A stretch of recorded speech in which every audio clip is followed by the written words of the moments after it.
नमस्कार, स्वागत है आपका हमारे चैनल पर। मैं हूं आपके साथ शिप्रा सैनी। संसद के शीतकालीन सत्र में 12 सांसदों को निलंबित किया गया। दरअसल मानसून सत्र में इन सांसदों ने सदन में हंगामा बरपाया था, जिसके चलते उन पर यह कार्रवाई हुई और उन्हें सदन से निलंबित कर दिया गया। उसके बाद से ही ये तमाम अलग अलग विपक्षी पार्टियों के जो सांसद हैं वो महात्मा गांधी की प्रतिमा के सामने धरने पर बैठे हुए हैं। लगभग 14 दिन बीत चुके हैं और अब एक जुलूस निकाला गया मंगलवार को, जिसमें तमाम विपक्षी पार्टियों के बड़े नेता शामिल हुए, जिसमें राहुल गांधी भी पहुंचे, संजय राउत भी पहुंचे, दिग्विजय सिंह भी पहुंचे और इसके अलावा भी कई नेताओं ने हिस्सा लिया।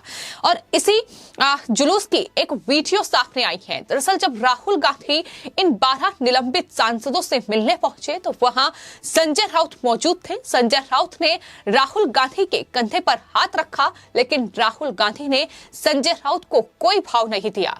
उसके बाद संजय राउत ने राहुल गांधी को तमाम उन सांसदों से मिलवाया, जिसमें प्रियंका चतुर्वेदी भी शामिल थी। प्रियंका चतुर्वेदी को भी राहुल गांधी ने इग्नोर किया। प्रियंका चतुर्वेदी आपको बता दें फिलहाल शिवसेना में है, लेकिन इससे पहले वो कांग्रेस पार्टी का हिस्सा रही हैं। यानी कुल मिलाकर किस तरीके से संजय राउत को इग्नोर किया गया है, किस तरीके से राहुल गांधी ने संजय राउत को भाव भी नहीं दिया। हालांकि राहुल गांधी जब वहां पहुंचे तो संजय राउत की ओर से कहा गया कि आप आए बाहर आई, लेकिन किस तरीके से राहुल गांधी ने शिवसेना को तवज्जो ही नहीं दी, शिवसेना को कोई भाव ही नहीं दिया, ये साफ तौर पर इस वीडियो में देखा जा सकता है। जिसके बाद लगातार लोग इस वीडियो को ट्वीट कर रहे हैं और शिवसेना को घेर रहे हैं, संजय राउत को घेर रहे हैं, क्योंकि संजय राउत एक तरफ कांग्रेस पार्टी के नेता राहुल गांधी से मुलाकात कर रहे हैं, प्रियंका गांधी वाड्रा से मुलाकात उन्होंने की और विपक्ष को इकट्ठा करने की कवायद में वो जुटे हुए हैं। लेकिन दूसरी तरफ ये तस्वीर जो सच्चाई बयां कर रही है कि किस तरीके से शिवसेना अब पूरी तरीके से अलग थलग पड़ चुकी है।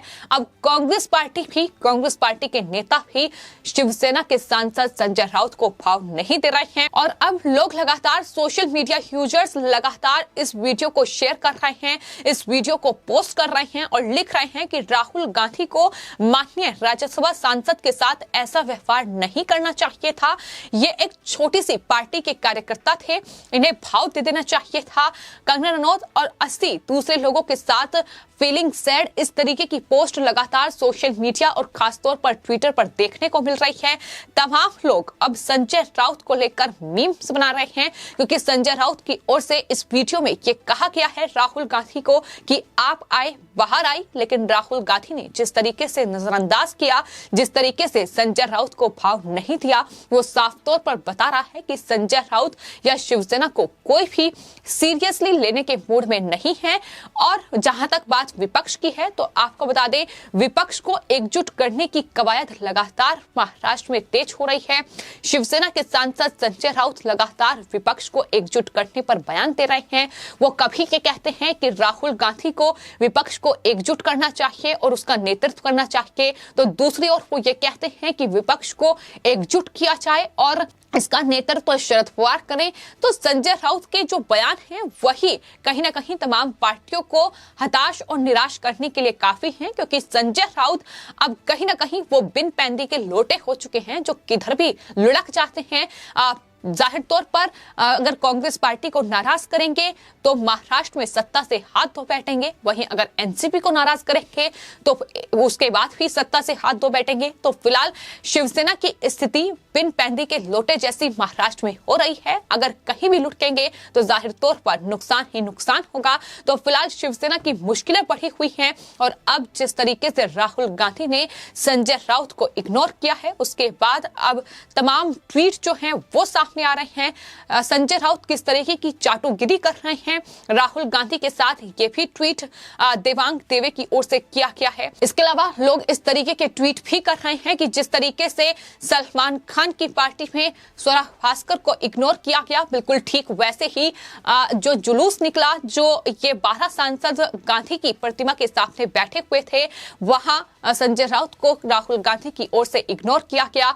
आपको बता दें ये जो 12 सांसद हैं हैं, इन्हें दरअसल सदन से निलंबित किया गया था क्योंकि इन 12 सांसदों पर दुर्व्यवहार का आरोप लगा था। इन्होंने जिस तरीके से सदन में हंगामा किया, मॉनसून सत्र में तमाम मुद्दों को लेकर वो मेज पर चढ़ गए, वहां कागज फाड़े गए और यही वजह है कि इन 12 सांसदों को निलंबित किया गया है। हालांकि इस पूरे मामले को लेकर सियासत भी खूब गरमाई हुई है क्योंकि प्रियंका चतुर्वेदी से लेकर तमाम 12 सांसद हैं जो फिलहाल सदन से निलंबित हो चुके हैं, जिन्हें सदन में एंट्री नहीं है और यही वजह है कि ये लगातार धरने पर बैठे हुए हैं और अपना विरोध जो है वो जता रहे हैं। हालांकि तमाम टिप्पणियां जो हैं वो इस बीच संजय राउत की ओर से भी कही गई हैं। चूंकि प्रियंका चतुर्वेदी शिवसेना की सांसद हैं तो ऐसे में संजय राउत बौखलाए हुए हैं और वो कह रहे हैं कि सदन में विपक्ष को बोलने का मौका सरकार नहीं देना चाहती है, लेकिन जब सरकार इन्हें बोलने का मौका देती है तो ये सदन में हंगामा बरपाते हैं।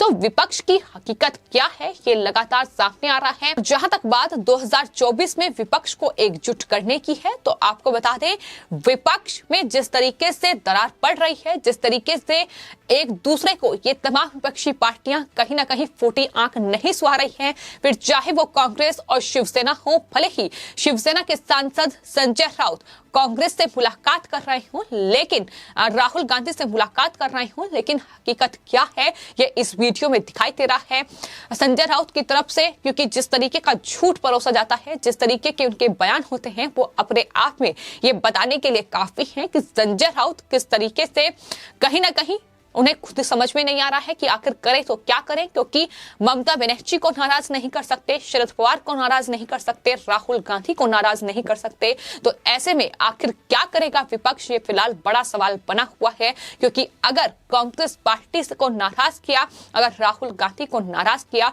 तो जो सत्ता पर मुख्यमंत्री उद्धव ठाकरे बैठे हुए हैं उस सत्ता से वो कभी भी हाथ धो सकते हैं। और यही वजह है कि कभी कांग्रेस की तारीफ करने पर मजबूर होते हैं तो कभी एनसीपी प्रमुख शरद पवार को यूपीए का नेतृत्व करना चाहिए, इस तरीके के उनके बयान सामने आते हैं। तो फिलहाल शिवसेना के लिए मुश्किलें लगातार बढ़ रही हैं। शिवसेना जिन्होंने बीजेपी से अलग होने का फैसला किया था, गठबंधन तोड़ दिया था मुख्यमंत्री की कुर्सी के लिए, हाल ही में संजय राउत का एक बयान सामने आया, उसमें उन्होंने कहा कि 25 साल पहले शरद पवार ने उन्हें ये कहा था कि दरअसल बीजेपी गठबंधन के लायक नहीं है। लेकिन संजय राउत कहते हैं कि उन्हें ये बात का एहसास जो है वो ठीक 2 साल पहले हुआ, जब मुख्यमंत्री की कुर्सी उद्धव ठाकरे को नहीं मिली, तब जाकर शिवसेना को ये एहसास हुआ कि बीजेपी के साथ गठबंधन नहीं करना चाहिए। तो इस तरीके की उनकी बयानबाजी है जो सामने आ रही है। फिलहाल संजय राउत से लेकर पूरी शिवसेना बेनकाब हो चुकी है और संजय राउत जिस तरीके की बयानबाजी करते हैं उन्हें कोई भी सीरियसली लेने के लिए तैयार नहीं है। चाटुकरी जिस तरीके की करते हैं, जिस तरीके के बयान वो देते हैं, महिलाओं का अपमान करते हैं, बीजेपी कार्यकर्ताओं के लिए जिन अपशब्दों का इस्तेमाल करते हैं, कंगना रनौत के लिए जिस तरीके की बातें उनकी तरफ से कही गई हैं, तो फिलहाल संजय राउत ये जान ले और समझ ले कि उन्हें कोई भी सीरियसली लेने के लिए तैयार नहीं है और जो विपक्ष को वो एकजुट करने की कवायद उन्होंने शुरू कर दी है, दरअसल वो विपक्ष पूरी तरीके से बिखरा हुआ है, फिर चाहे वो कांग्रेस और शिवसेना ही क्यों ना हो। क्योंकि राहुल गांधी की इस हरकत ने और संजय राउत जिस तरीके से राहुल गांधी को ट्रीट कर रहे थे कि आप आए तो बाहर आई, उसके बाद भी राहुल गांधी ने संजय राउत को भाव नहीं दिया, तो ये साफ तौर पर तस्वीरें बताती हैं कि किस तरीके से विपक्ष भी दो फाड़ हो चुका है। और ममता बनर्जी कहीं ना कहीं जो यूपीए पर निशाना साध रही थी और कह रही थी कि कहां है यूपीए, उसके बाद ऐसा लग रहा है कि 2024 आने तक भी विपक्ष खुद को समेट नहीं पाएगा और कहीं ना कहीं यही बीजेपी के लिए सबसे अच्छी खबर है। बर्खास्त सांसदों के पैच, तो बर्खास्त सांसदों के धरने पर पहुंचे राहुल गांधी का स्वागत तो संजय राउत ने खूब अच्छी तरीके से किया था, लेकिन राहुल गांधी ने संजय राउत को ऐसे इग्नोर कर दिया कि जैसे वो संजय राउत को जानते ही नहीं हो।